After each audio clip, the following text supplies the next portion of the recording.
दूर पहाड़ों पर स्थित गौनर ग्राम सभा में दीपक और अखिल नाम के दो दोस्त रहा करते थे। दोनों ही बचपन से एक दूसरे के पड़ोस में रहते थे, साथ खेलते और साथ ही मस्ती किया करते थे। अरे भाई, आज बिल्लू की गैंग से कबड्डी का मुकाबला है, तैयार रहना, हमें जीत कर आना है। हाँ भाई बिल्कुल, मैं पूरी तरह से तैयार हूँ इस कबड्डी के लिए। बिल्कुल भाई, कमर कस ले, इस बार बिल्लू गैंग वाले के छक्के छुड़ा देंगे हम। अखिल और दीपक बेहद गरीब परिवार से ताल्लुकात रखते थे। दोनों के ही माता पिता असंगठित मजदूर थे, किसी भी निर्माण के लिए मजदूरी का काम किया करते थे। खेल का मैदान सज चुका था, कबड्डी का मुकाबला शुरू होने वाला था। बिल्लू की टोली के लड़के मैदान पर तैनात थे। अखिल और दीपक भी उनसे मुकाबला करने के लिए कमर कस चुके थे। जा भाई दीपक, कम से कम बिल्लू गैंग के 3 खिलाड़ी को हाथ लगा कर आओ और मैदान से बाहर करो। बिल्कुल भाई, अभी आता हूँ। कबड्डी कबड्डी कबड्डी कबड्डी कबड्डी कबड्डी कबड्डी कबड्डी कबड्डी कबड्डी। खेल के मैदान में बिल्लू की टोली के साथ ये शर्त लगी थी कि जो भी ये मुकाबला जीतेगा उसको खेल के मैदान में खेलने के लिए पहली बारी मिलेगी। कबड्डी कबड्डी कबड्डी कबड्डी कबड्डी कबड्डी। ये हम लोग जीत गए, बिल्लू गैंग हार गए मुकाबला। खेल के मैदान पर खेलने की पहली बारी मिलने की वजह से अखिल और दीपक बेहद खुश थे। बिल्लू की टोली भी अपनी हार स्वीकार करते हुए अखिल और दीपक को खेलने का पहला मौका देने के लिए तैयार हो गई। भाई, इस मंदिर के पीछे वाले तालाब के पास में तरबूज उगे हैं, चलो इसे लेकर आते हैं और अपने जीत का जश्न मनाते हैं। हाँ, पर वो तालाब तो भूतिया है, उस तरफ तो कोई नहीं जाता। तुम्हें कैसे मालूम हुआ तरबूज हुआ है? एक दिन जब मैं गेंद खेल रहा था तो वो गेंद उन्हीं तरबूजों के पास जाकर छिप गई थी। तरबूज में कुछ भूतिया जादुई हो सकता है भाई, तुम्हें क्या लगता है, हमें जाना चाहिए? अरे चलो चलकर देखते हैं भाई, वो कहावत है ना, जो डर गया सो मर गया। ठीक है भाई, चलो चलकर देखते हैं। अखिल और दीपक खेल का मैदान फतेह करके पुराने मंदिर की तरफ जा रहे थे। तभी रास्ते में उन्हें एक बाबा जी मिले। कहाँ जा रहे हो तुम दोनों अकेले बच्चे? पुराने मंदिर के तालाब के पास बाबा जी। तुम्हें मालूम है ना बच्चे, उस मंदिर और तालाब के बारे में? बाबा जी, हम तरबूज तोड़ने जा रहे थे, आपको भी खाना है तो कहिए, आपके लिए भी लेते आएंगे। नहीं बच्चों, तुम ही जाओ और तुम ही खाओ। कहीं अगर तुम्हें डर लगा तो गायत्री मंत्र पढ़ लेना, डर खत्म हो जाएगा तुम्हारा। अच्छा ठीक है बाबा जी, अब इजाजत दीजिए। शाम ढलने लगी थी। अखिल और दीपक पुराने मंदिर की तरफ पहुंच गए थे। वो तालाब के पास उगे हुए तरबूज तोड़ने की तैयारी कर रहे थे। लोगों में ये बात जरूर फैली थी कि मंदिर के इर्द गिर्द जाने की मनाही है, पर लोगों की बातों से बेफिक्र दीपक और अखिल ने तरबूज को लेकर जाने का ठान लिया था। वो देखो, कितने सारे तरबूज हुए हैं, चलो लेकर आते हैं। हाँ भाई, कितने लजीज लग रहे हैं वो तो, देखकर आराम से तोड़ना, कहीं फिसल कर गिर मत जाना। ठीक है भाई, मैं ध्यान से जाऊंगा, अभी लाता हूँ तरबूज तोड़कर। तभी एक काले और विशेल सर्प को देखकर दीपक चीख उठा। अखिल, ध्यान से, तेरे पैरों के बगल से एक जहरीला सांप गुजर रहा है। तो इसमें चीखने की क्या बात है, चिंता मत करो भाई, जब तक हम इसे कुछ नहीं करेंगे तब तक ये भी हमारा कुछ नहीं बिगाड़ेगा। दीपक बाबा के कहे अनुसार गायत्री मंत्र पढ़ने लगा था। जाहिर सी बात है कि उसको डर लगने लगा था। जल्दी जाओ भाई, जल्दी से कुछ तरबूज तोड़ो, फिर हम वापस चलते हैं। ये लो, ले आया, चलो अब मैदान की तरफ, वहीं इसे बैठकर खाएंगे। हाँ भाई, चलो जल्दी। बीच मैदान में ही बैठकर अखिल और दीपक वो तरबूज खाने के लिए तोड़ रहे थे। तभी दीपक ने कुछ ध्यान दिया। भाई ये देखो, इस तरबूज के बीज तो सुनहरे रंग की है, ये उस भूतिया तालाब का कोई जादू तो नहीं है? मुझे कुछ अजीब सा महसूस हो रहा है इस बीज को देखकर। भाई तू आम खाना, क्यों गुठलियां गिन रहा है? तरबूज खाओ और बीजों को किनारे करो। दीपक और अखिल ने तरबूज को खाकर उसके बीज को किनारे की तरफ मैदान में ही फेंक दिया। मैदान में गिरते ही उन बीजों में से रोशनी निकलने लगी और रोशनी के साथ ही एक सुनहरा पौधा उगने लग गया। दीपक और अखिल के तरबूज खाते ही पल भर में उन सभी बीजों में से फूल उग गया जो बिल्कुल ही सुनहरे रंग का था। भाई ये देखो, हमारे तरबूज के बीजों से फूल उग रहे हैं। ये तो जादू हो गया। अरे हाँ भाई, इस फूल में सोने की पत्तियां और कलियां लग रही हैं। ना जाने ये कौन सी माया है। जल्दी से इस तरबूज और इसके सारे बीज समेट लो भाई। मुझे लग रहा है ये जादुई तरबूज है। इसके सुनहरे बीज में ही जादू है। हम दोनों के परिवार की गरीबी इस पौधे से दूर हो सकती है। हाँ भाई, ठीक कहा तुमने। जल्दी चलो यहाँ से। इस पुराने भूतिया तालाब की तरफ कोई नहीं जाता। ये राज हम राज ही रखते हैं। थोड़ा थोड़ा करके तरबूज तोड़ कर लाएंगे और अपने परिवार की जरूरतों को पूरा करते जाएंगे। हाँ ठीक है भाई, यही करेंगे हम।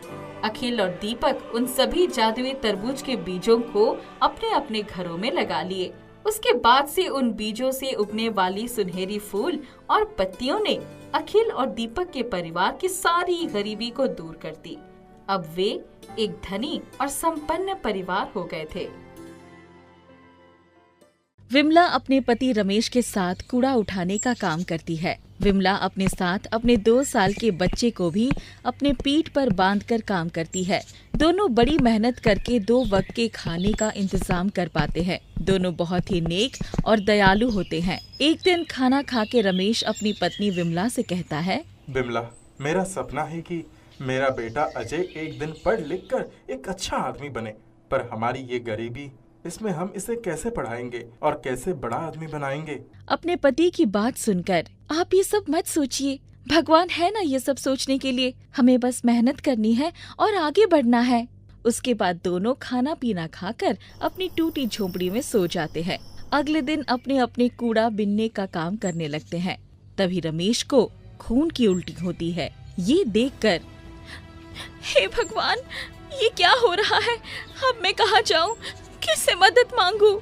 उसको रोता देखकर कुछ लोग वहाँ आते हैं और रमेश को एक अस्पताल में एडमिट करा देते हैं। डॉक्टर विमला को बताते हैं कि रमेश को 1st स्टेज का कैंसर है और ऑपरेशन कराना होगा। ये सुनकर विमला पर तो दुखों का पहाड़ टूट पड़ता है। वो रोते हुए अपने आप से कहती है, हे भगवान, मैं कहाँ से पैसे लाऊं? इनके इलाज के लिए अब तो कुछ चमत्कार ही कर सकता है तू। अगर इन्हें कुछ हो गया तो मेरा बेटे का क्या होगा? इसके बाद डॉक्टर दवाई देके रमेश को घर जाने को कह देते हैं। विमला रमेश को अपनी टूटी झोपड़ी में ले आती है। वो चावल दाल बनाकर रमेश को दे देती है और अपने बच्चे को भी खिला देती है। जब वो खुद खाने जा रही होती है कि तभी एक बूढ़ी औरत उनके घर के बाहर आती है और खाना मांगती है। आवाज सुनकर विमला बाहर आकर अपने हिस्से का खाना उसे दे देती है। खाना देखकर, बेटी, भगवान तेरी सारी इच्छा पूरी करे। खाना खा के बूढ़ी औरत वहीं बैठकर चावल के दाने से एक घर बनाने लगती है। विमला जब भी औरत को पानी देने आती है तो चावल के घर को देखकर बोलती है, माँ जी, ये चावल का घर कितना सुंदर और अनोखा है। ऐसा कहकर वो बूढ़ी औरत को पानी देती है।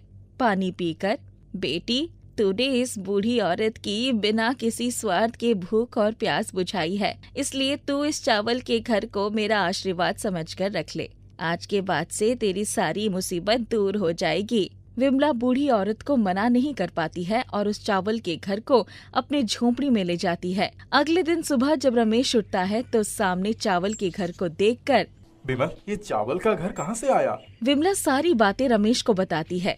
उसके बाद विमला उस जादुई घर को हाथ में लेती है और कहती है, जाते समय माई ने कहा था कि अब हमारी सारी दुख और कष्ट दूर हो जाएंगे।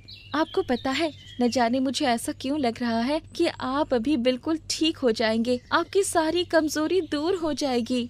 विमला की बात सुनकर रमेश मुस्कुराते हुए कहता है, काश ऐसा हो पाता। मैं जानता हूँ मैं सिर्फ कुछ दिनों का ही मेहमान हूँ, क्योंकि इलाज के लिए हमारे पास पैसे नहीं है। ये आप कैसी बातें कर रहे हैं? देखना, सब ठीक हो जाएगा और मैं आपके इलाज के लिए बहुत सारे पैसे ले आऊंगी। उसके ये कहते ही सामने बहुत सारे पैसे आ जाते हैं। दोनों ये देखकर हैरान हो जाते हैं और इतने में रमेश खुशी से चिल्लाते हुए कहता है, बिमला, मुझे एकदम ठीक लग रहा है। कोई कमजोरी नहीं लग रही है। ऐसा लग रहा है कि मुझे कुछ हुआ ही नहीं था। ये सुनकर विमला हैरान हो जाती है और कहती है, ये सब कैसे हो सकता है? ये तो कोई जादुई जैसा लग रहा है। कहीं ये चावल का घर जादुई घर तो नहीं है? तुमने उस चावल के घर को हाथ में लेके जो भी कहा वो सच हो गया। रमेश की बात सुनकर ये कैसे हो सकता है, ऐसा कहकर वो उस चावल के घर को अपने हाथ से नीचे रखती है और कुछ मांगती है, पर इस बार उसे कुछ नहीं मिलता है।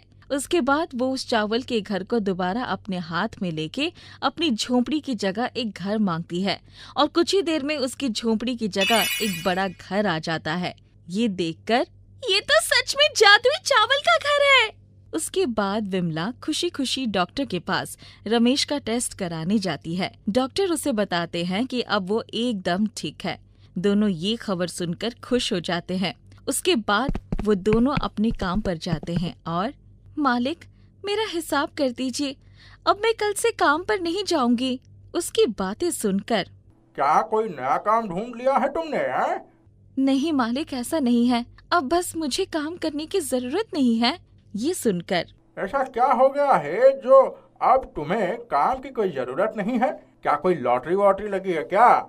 विमला कुछ नहीं कहती है और अपना हिसाब लेके वहाँ से अपने घर चली जाती है। अब विमला और रमेश को किसी भी चीज की कमी नहीं होती है। दोनों अपने बेटे के साथ खुशी खुशी जी रहे होते हैं। रमेश ने भी अपना व्यापार शुरू कर लिया होता है। एक दिन रमेश और विमला का मालिक उन दोनों को एक बड़ी सी कार में देखता है। उन्हें देखकर, अरे ये तो बिमला और रमेश हैं। ये दोनों इस बड़ी सी कार में क्या कर रहे हैं? ऐसा कहकर वो उन दोनों के पास जाता है और कहता है, अरे तुम दोनों इस कार में क्या कर रहे हो? अपने मालिक की बात सुनकर, मालिक ये कार हमारी ही है। विमला की बात सुनकर मालिक को बड़ी हैरानी होती है और वो कहते हैं, क्या क्या कोई लॉटरी निकल गई है तुम्हारी जो इतनी जल्दी इतने अमीर हो गए? मालिक ऐसा ही समझ लीजिए। उसके बाद दोनों वहाँ से चले जाते हैं, पर उनका मालिक वही खड़ा होकर अपने आप से कहता है, हाँ जरूर कोई बात है, वरना ये दोनों इतनी जल्दी अमीर कैसे हो गए? इन दोनों को तो 2 वक्त की रोटी भी नसीब नहीं हो रही थी और अब अचानक इतना पैसा कहाँ से आ गया? ऐसा सोचकर वो रमेश के घर की तरफ जाता है तो सामने देखता है कि टूटी झोपड़ी की जगह एक बहुत सा बड़ा घर है। घर के बाहर 2 बड़ी गाड़ियाँ हैं। ये सब देखकर, इतना बड़ा घर, 2 गाड़ियाँ, मेरा शक एकदम ठीक है, जरूर कोई बात है। मालिक चोरी से रमेश के घर में घुसता है। उस समय विमला जादुई चावल के घर को हाथ में लेके उससे कुछ पैसे मांग रही होती है। मनोज ये सब देख लेता है। उसके बाद, सुनिए, ये पैसे आप अपने पास रख लीजिए और गांव के बाहर जो अनाथालय है वहाँ कल ये पैसे दे आना। इन पैसों से उन सभी लोगों की थोड़ी मदद हो जाएगी। ठीक है बिमला, चलो अब सोने चलते हैं। दोनों अपने कमरे में सोने चले जाते हैं। इतने में मनोज उस जादुई चावल के घर को चुरा कर जाने लगता है। जैसे ही वो घर के बाहर कदम रखने की कोशिश करता है, उसे जोर से करंट लगता है और वो चिल्लाते हुए पीछे गिर जाता है।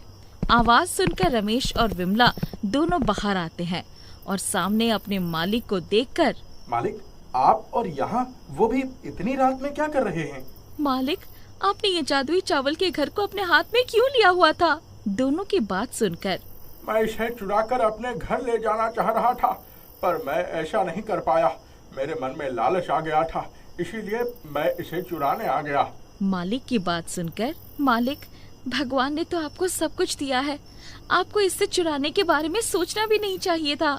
मालिक, हम इसे जरूरतमंद लोगों की मदद करते हैं, आप हमें इसे वापस दे दें। दोनों की बातें सुनकर मनोज दोनों से माफी मांगता है और वो जादुई चावल के घर को उन्हें वापस लौटाकर अपने घर लौट जाता है। जादुई चावल के घर को वापस अपने पास देखकर दोनों बहुत खुश हो जाते हैं। दोनों इसी तरह दूसरों की मदद करते हुए अपना जीवन जीत रहे थे। नैना के माँ बाप बहुत गरीब थे। किसी तरह से नैना को पढ़ा रहे थे। उसने 10वीं की परीक्षा बहुत अच्छे नंबरों से पास की थी। उसे स्कूल से स्कॉलरशिप के पैसे मिले तो उसने अपनी प्रिंसिपल से कहा, मैडम, मुझे बचपन से ही सिलाई करने का बहुत शौक है। मैं चाहती हूँ कि मुझे पैसे ना देकर एक सिलाई मशीन दिलवा दीजिए। मैं आपके लिए भी कुछ कपड़े बना दूंगी। वो खुश हो गई और उन्होंने कहा, तुम्हारे जैसे ज़हीन बच्चों को प्रोत्साहित करने के लिए ही सरकार ने ये फंड बनाया है। दूसरे दिन इतवार था। दोपहर को ही नैना के घर सिलाई मशीन पहुंच गई। नैना ने मशीन खोलकर देखा। उसने अपनी सहेली प्रभा की मशीन पर पहले भी सिलाई की थी, इसलिए उसे पूरी जानकारी थी। उसने सबसे पहले अपनी मशीन के लिए एक कवर सिलाया और मशीन ढककर रख दिया। दूसरे दिन जब वह स्कूल गई तो अपनी सहेली मधु और सभी लड़कियों से कह दिया, तुम लोग अपने कपड़े अब मुझसे ही सिलवाने के लिए आना। वह घर आई तो सिलाई मशीन लेकर बैठ गई। उसने अपनी माँ की गुलाबी पुरानी साड़ी से अपने लिए एक गाउन सिला। उसे पहनकर देख रही थी कि तभी आकाश काले मेघों से भर गया और अचानक बहुत तेज बारिश शुरू हो गई। घर में माँ भी नहीं थी। तभी उसे लगा कि दरवाजे पर किसी ने दस्तक दी। उसने तुरंत अपने कपड़े बदलकर दरवाजा खोला तो देखा एक बहुत बूढ़ी औरत भीगी हुई उसके दरवाजे पर खड़ी थी। उसने पूछा, कौन है आप और क्या चाहिए? उसने कहा, मैंने तुम्हारे घर से रोशनी आते देखा तो इधर चली आई। मुझे बहुत ठंड लग रही है। नैना उसको अंदर ले आई। उसने कहा, मेरे पास तो कोई अच्छे कपड़े भी नहीं जो मैं आपको बदलने के लिए दे दूं। अभी अभी मैंने माँ की साड़ी से नया गाउन सिला है। उसने कहा, कुछ भी दे दो, जब तक मेरे कपड़े सूख नहीं जाएं, तब तक मैं कहीं नहीं जा सकती।